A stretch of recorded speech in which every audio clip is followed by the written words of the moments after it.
Technology that connects products and the world into one. And technology that connects people together. This is Samsung Electronics Digital Network Technology. Samsung Electronics is now actualizing an interconnected digital world that transcends the limits of time and space.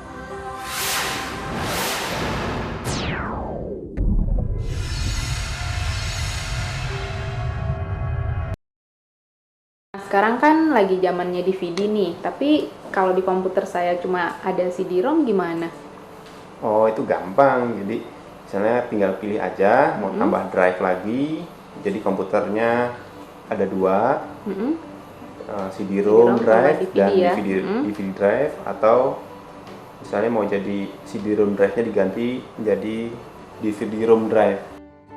Pertama-tama kita cabut kabel power dari CD-ROM, kemudian kabel data dan kabel audio kita cabut, lalu kita keluarkan CD-ROM-nya. Ini menggunakan rel, jadi kita nggak usah membuka bautnya dari dalam, gampang sekali. Nah, ini kita buka dulu relnya karena dibaut di sini.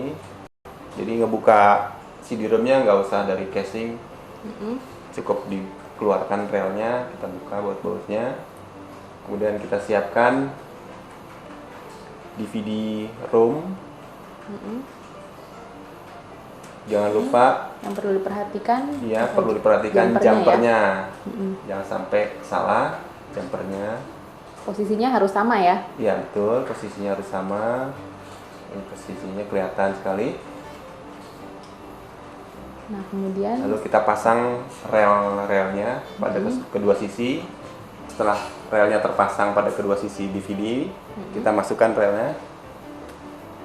Terus kita pasang kabel data atau kabel audio.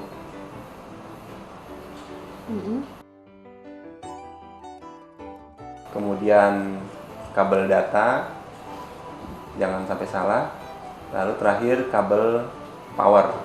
Nah, setelah ini selesai ya proses Ya, selesai proses upgrade ke DVD ya? ke DVD. Nah, sekarang apalagi nih yang akan kita upgrade? Kita akan mengupgrade kartu suara. Tapi apa itu perlu? Motherboard yang ada sekarang kan biasanya sudah punya fungsi suara onboard. Betul, dan kebanyakan juga tidak jelek motherboard yang sekarang, tapi mungkin masih ada juga kekurangan. Atau kita juga masih butuh suara yang benar-benar canggih, jadi kita perlu ganti kartu suara yang ada sekarang. Oh ya, gitu. Udah, kita langsung aja. Gimana nih? Nah, pertama-tama seperti biasa kita uninstall dulu driver yang lama, lalu kita restart Windows-nya atau komputernya, lalu kita masukkan kartu suaranya. Ini sebelumnya kita buka dulu panelnya. Ini sesuai dengan jalurnya. Di sini panelnya.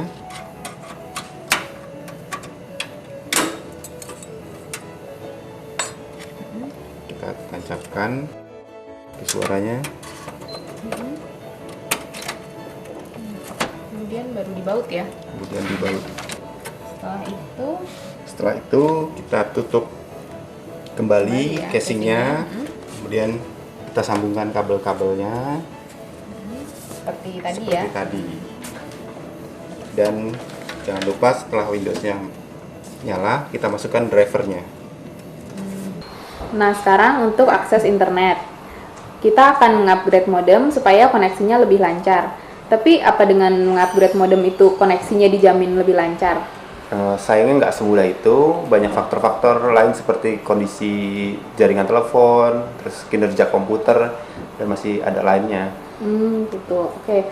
Kali ini yang akan kita upgrade yaitu dari modem internal ke modem eksternal. Iya, jadi sama seperti yang tadi juga kita upgrade sebelum-sebelumnya. Jadi pertama-tama adalah driver-driver yang harus kita hapus. Jadi driver lama kita hapus dulu dari Windows.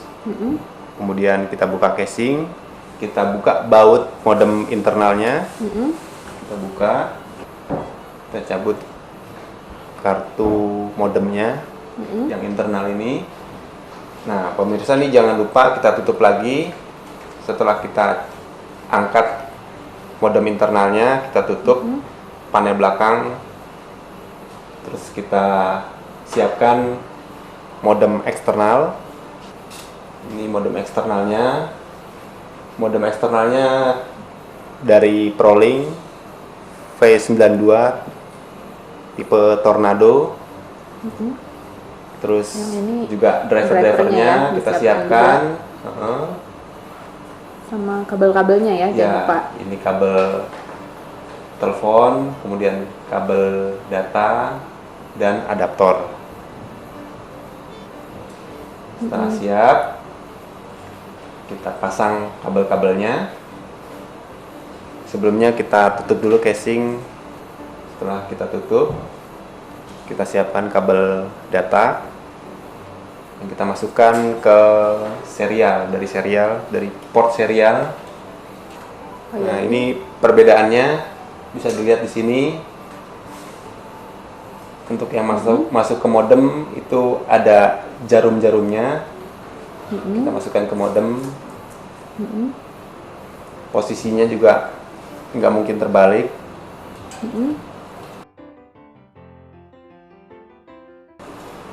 Nah, ini yang untuk telepon atau untuk kabel telepon ada 2 konektor, yang line in sama line out. Line in itu berarti dari Telkom atau dari kabel telepon. Yang line out itu kita kalau mau dipasang paralel atau mau dipasang pesawat telepon. Kita keluar dari situ. Kemudian kita siapkan kabel power.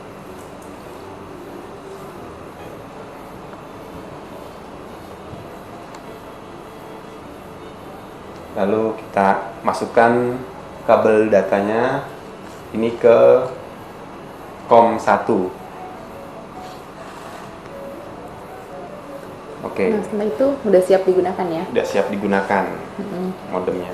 Nah, setelah modem terpasang, kita install driver-drivernya. Para pemirsa yang tercinta, saya Wisnu dari PT Samsung Electronics Indonesia. Dalam kesempatan yang berharga ini, saya ingin berbagi tips mengenai panduan memilih monitor yang baik. Seringkali dalam membeli dan mengupgrade PC, kita kurang memperhatikan monitor sebagai salah satu perangkat yang penting.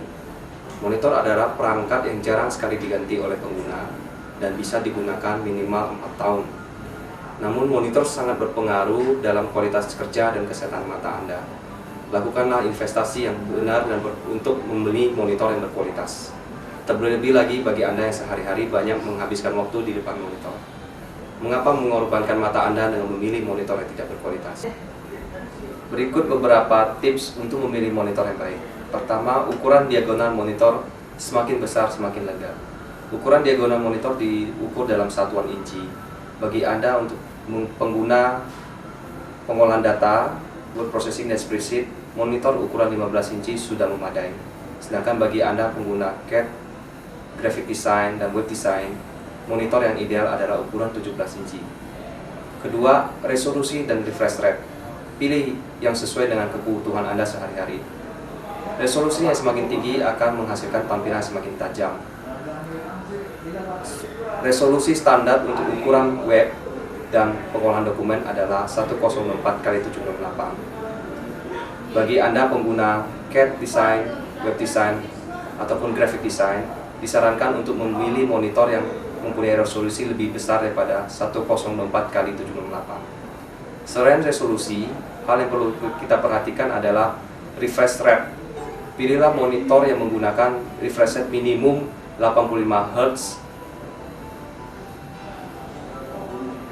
pada resolusi yang diinginkan. Ketiga, dot speed yang semakin kecil berarti semakin rapat akan menghasilkan tampilan yang semakin baik. Ukuran dot pitch standar untuk monitor 15 inci adalah 0,28 mm. Sedangkan ukuran dot pitch untuk monitor 17 inci adalah 0,24 sampai dengan 0,27. Sehingga dot pitch yang semakin kecil akan menghasilkan tampilan yang semakin tajam. Yang keempat, kompatibilitas dengan graphic card. Hal yang penting yang sering kita lewatkan. Graphic card adalah komponen yang mengirimkan sinyal ke monitor komputer Anda. Kalau bagi Anda pengguna monitor yang besar, pilihlah graphic card yang mempunyai memori yang besar sehingga bisa menampilkan resolusi dan kedalaman warna yang Anda butuhkan. Kelima, fasilitas lainnya, yaitu nilai tambah yang menjadikan monitor Anda berbeda. Yang pertama, bagi Anda pengguna multimedia, mungkin Anda bisa mempertimbangkan untuk membeli monitor dengan kemampuan internal speaker. Yang kedua, bagi Anda pengguna monitor yang juga ingin menampilkan tampilan dari TV, DVD, VCD, Anda bisa mempertimbangkan untuk membeli monitor multifunction atau multifungsi. Yang ketiga, perhatikan garansi dan layanan purna jual yang ditawarkan oleh vendor. Sekian tips panduan memilih monitor dari Samsung. Selamat merakit dan mengupgrade PC Anda. Sukses dan terima kasih. Nah pemirsa, kami harap Anda sekalian dapat mengikuti panduan merakit dan mengupgrade PC dari kami tadi dengan baik. Ternyata merakit dan mengupgrade PC itu tidaklah sesulit yang Anda bayangkan, bukan? Sampai berjumpa dalam VCD kami edisi selanjutnya. Terima kasih.